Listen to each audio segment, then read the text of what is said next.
ഹരേ കൃഷ്ണ. സർവം ശ്രീ രാധാകൃഷ്ണാർപ്പണമസ്തു. അധ്യായം 8 പരമപദപ്രാപ്തി. ശ്ലോകം 18. അവ്യക്താദ്വ്യക്തയഃ സർവാഃ പ്രഭവന്ത്യഃ രാഗമേ രാത്ര്യാഗമേ പ്രലീയന്തേ തത്രൈവാവ്യക്തസംജ്ഞകേ. വിവർത്തനം. ബ്രഹ്മ ദിനാരംഭത്തിൽ സർവഭൂതങ്ങളും അവ്യക്തതയിൽ നിന്ന് പ്രത്യക്ഷീഭവിക്കുന്നു. പിന്നീട് രാത്രിയാവുമ്പോൾ അവ അവ്യക്തത്തിൽ തന്നെ വീണ്ടും ലയിക്കുകയും ചെയ്യുന്നു. ശ്ലോകം 19.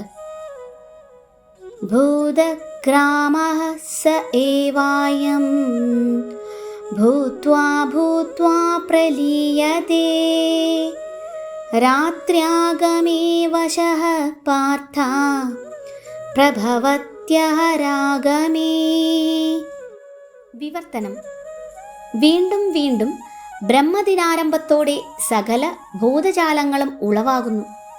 ബ്രഹ്മ നിശാഗമത്തിൽ അവയെല്ലാം നിസ്സഹായരായി നശിക്കുന്നു. ഭാവാർത്ഥം. ഭൗതിക ലോകത്തിൽ തന്നെ ജീവിക്കാൻ ആഗ്രഹിക്കുന്ന അല്പബുദ്ധികൾക്ക് ഉത്കൃഷ്ട ഗ്രഹങ്ങളിലേക്ക് ഉയരാൻ കഴിയും.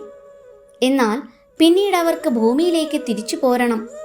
ബ്രഹ്മാവിൻ്റെ പകൽ വേളയിൽ ഈ ഭൗതിക വിശ്വത്തിലെ ഉന്നതങ്ങളോ അധമങ്ങളോ ആയ ഗ്രഹങ്ങളിൽ പ്രവർത്തിക്കാമെങ്കിലും ബ്രഹ്മ നിശാരംഭത്തോടെ എല്ലാവരും നശിക്കുക തന്നെ ചെയ്യും. പകൽ വേളയിൽ ഭൗതിക കർമ്മങ്ങൾക്ക് വേണ്ടുന്ന വിധത്തിൽ വിവിധ ശരീരങ്ങൾ അവർക്ക് കിട്ടും. രാത്രിയിലാകട്ടെ ആ ശരീരങ്ങൾ നഷ്ടപ്പെട്ട് ജീവാത്മാക്കൾ വിഷ്ണു ശരീരത്തിൽ ഒതുങ്ങിക്കൂടുന്നു. വീണ്ടും ബ്രഹ്മ ദിനാരംഭത്തിൽ പ്രത്യക്ഷീഭവിക്കുന്നു. ഭൂത്വാ ഭൂത്വാ പ്രലീയതേ. പകൽ വേളയിൽ ആവിർഭാവം, രാത്രിയിൽ വിലയം. അവസാനം ബ്രഹ്മാവിൻ്റെ ആയുസ്സിന് അറുതിയെത്തുമ്പോൾ സർവഭൂതങ്ങളും നാശം പ്രാപിച്ച് കോടിക്കണക്കിന് വർഷങ്ങളോളം മറഞ്ഞു കിടക്കുകയും വീണ്ടും ബ്രഹ്മാവ് ജനിക്കുമ്പോൾ അവ ആവിർഭവിക്കുകയും ചെയ്യും. അങ്ങനെ ഭൗതിക പ്രപഞ്ചത്തിൻ്റെ ആകർഷണ വലയത്തിൽപ്പെട്ട് ജീവാത്മാക്കൾ കറങ്ങുകയാണ്. കൃഷ്ണാവബോധമാർജിച്ച മനീഷികൾ മാത്രം ഹരേ കൃഷ്ണ കൃഷ്ണ കൃഷ്ണ ഹരേ ഹരേ ഹരേ രാമ രാമ രാമ ഹരേ ഹരേ എന്ന നാമോച്ചാരണത്തിൽ മുഴുകി മനുഷ്യജീവിതത്തെ തികച്ചും ഭഗവത് സേവനത്തിനായി അർപ്പിക്കുന്നു. ഈ ജന്മത്തിൽ തന്നെ കൃഷ്ണൻ്റെ ആധ്യാത്മിക ഗ്രഹത്തിൽ പ്രവേശിക്കാനും അവിടെ പുനർജന്മ ക്ലേശത്തിനിടവരാതെ ശാശ്വതാനന്ദം അനുഭവിക്കാനും അവർക്ക് കഴിയും.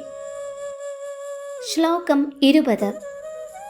പരസ്തസ്മാത്തു ഭാവോന്യോ വ്യക്തോ വ്യക്താത് സനാതനഃ യഃ സ സർവേഷു ഭൂതേഷു നശ്യത്സു ന വിനശ്യതി. വിവർത്തനം. വ്യക്തവും അവ്യക്തവുമായ ഭൗതിക പ്രകൃതിക്ക് അതീതമായി സനാതനമായ മറ്റൊരു വ്യക്തഭാവമുണ്ട്. സമുത്കൃഷ്ടമായ അതിന് ഒരിക്കലും നാശമില്ല. സർഗാവസാനത്തിലും അത് അതേപോലെ നിലനിൽക്കുന്നു. ഭാവാർത്ഥം. അതീന്ദ്രിയവും സനാതനവുമാണ് കൃഷ്ണൻ്റെ ആത്മീയ ശക്തി.